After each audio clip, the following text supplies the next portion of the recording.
Alright, well, it's time to get to work on the Comet. Let's take you inside and I'm going to show you where we're going to start.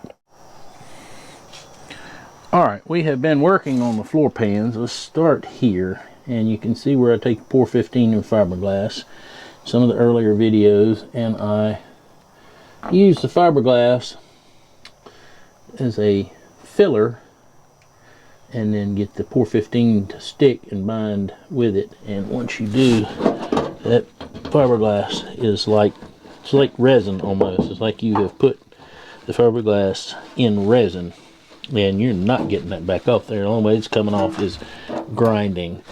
So this over here is actually worse than I have done in the past. And you know what? I don't care. We're going to do it anyway. I'm not building a show car. I'm building something that's going to be functional. So, if somebody ever wanted to go back and put floor pans in this car correctly, it's not that big a deal. It's not going to cause any more problems.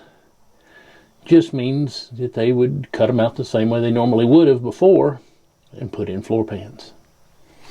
So, I'm going to get to work.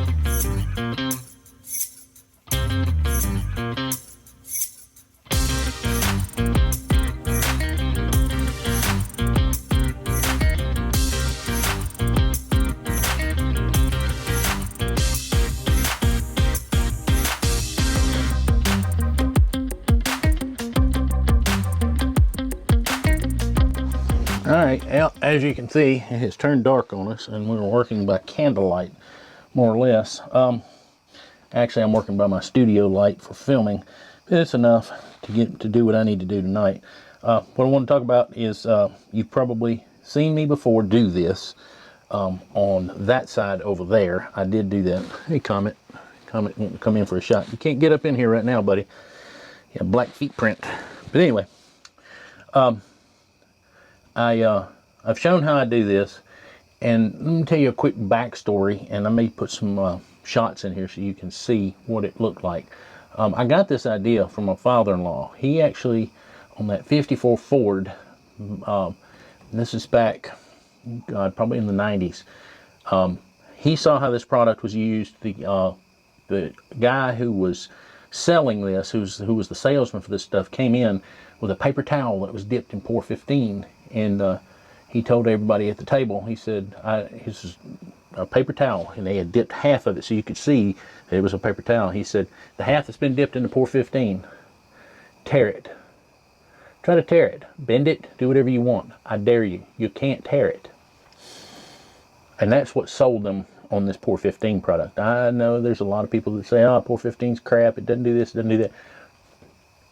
In certain circumstances, POR-15 does not work. It does not adhere properly. What I'm doing here, I've never had a problem with POR-15 sticking.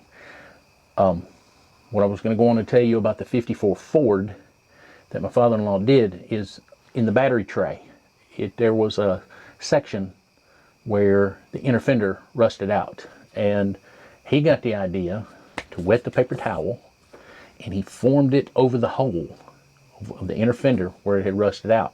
We were doing away with the battery box, and we were putting the battery in the trunk anyway, so they didn't even need the spot up there where the battery was going to sit. We weren't putting any of that back. He just wanted it smoothed off inner fender.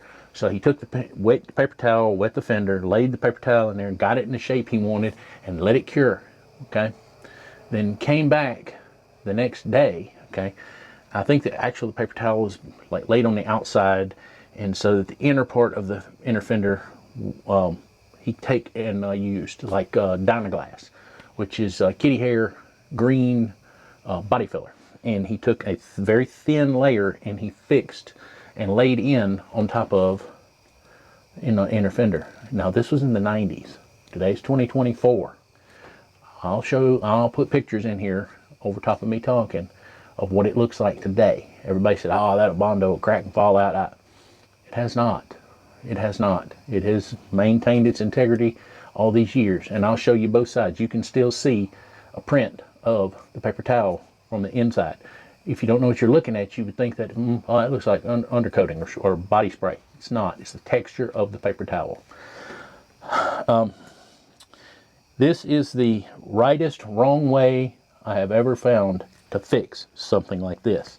And I don't know if you saw at the end of that time lapse that just played a couple minutes ago, that you can still see light when I took my light and I shined it. I can do it right now. I don't know if my angle's good for you to see, but you can still see light, and there's still tiny little pinholes here where you can see through this fiberglass. Okay, trick to what I'm doing here is, by using the fiberglass, is I keep coming back day after day and have light under the car, and then apply another coat of POR-15 and then let it cure, and I come back the next day, put on a coat of POR-15 and let it cure, and you just keep putting the POR-15 on, and eventually it fills in all the holes and all the gaps in the fiberglass cloth, and it will seal up.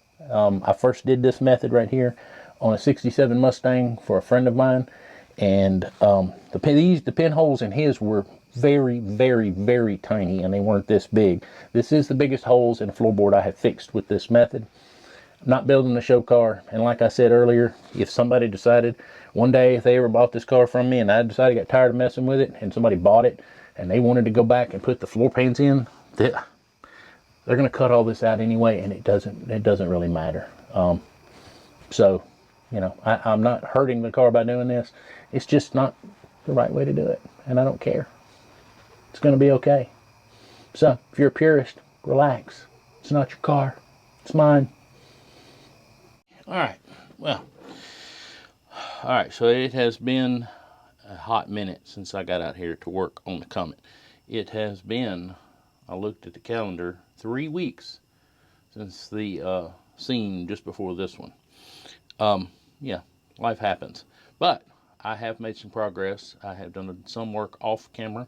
So let me flip you around here and I'll show you what we got going on. And we'll talk about the work we did last time and where it's at right now. Alright, you can see, of course, that all that cured up. That was cured by the next night. And I have sprayed some undercoat underneath, trying to make sure that all the metal is covered and all that. Now, these seat risers, let's take a look and talk about them.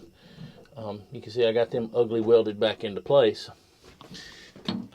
Don't know if you hadn't been following this project for very long, you probably don't remember this or know this, but in back here, in this channel back here, was very rusty, and it was rusted out, and there were large holes back there. So the only way to get back there is to take this piece and cut it. So that one over there was rusty completely off on the bottom, hence you can see the piece of metal that I added to rejoin it to the floor. This one is still intact, albeit a little rusty, but it is still attached. It is the seat riser, holds the front edge of the back seat up. But like I said, I cut it out and folded it forward so I could get in here and repair the rust. I've started welding this one back together, and I figured I better bring you in for an update to at least kind of give you an idea of where we're at and what we're doing. So I'm fixing to go ahead and start welding all this back in. Hopefully I have enough wire left on the machine to go ahead and do that tonight, so I don't have to stop in the middle and reload a brand new roll of wire, which I went to Harbor Freight and bought yesterday.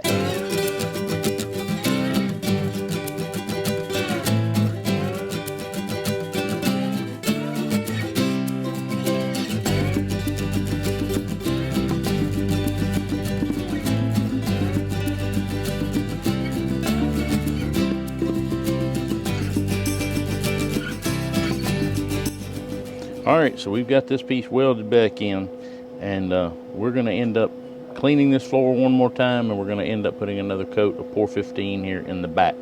And hopefully that should have the floor just about complete. We've got some seam sealer we got to put in a few places, but as far as being able to put the seat in, I'm getting really close.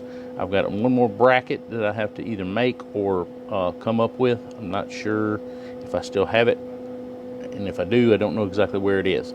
So, while I'm hunting for that bracket and getting ready to finish this floor up, why don't you go watch another video? It's going to be coming on the screen right now.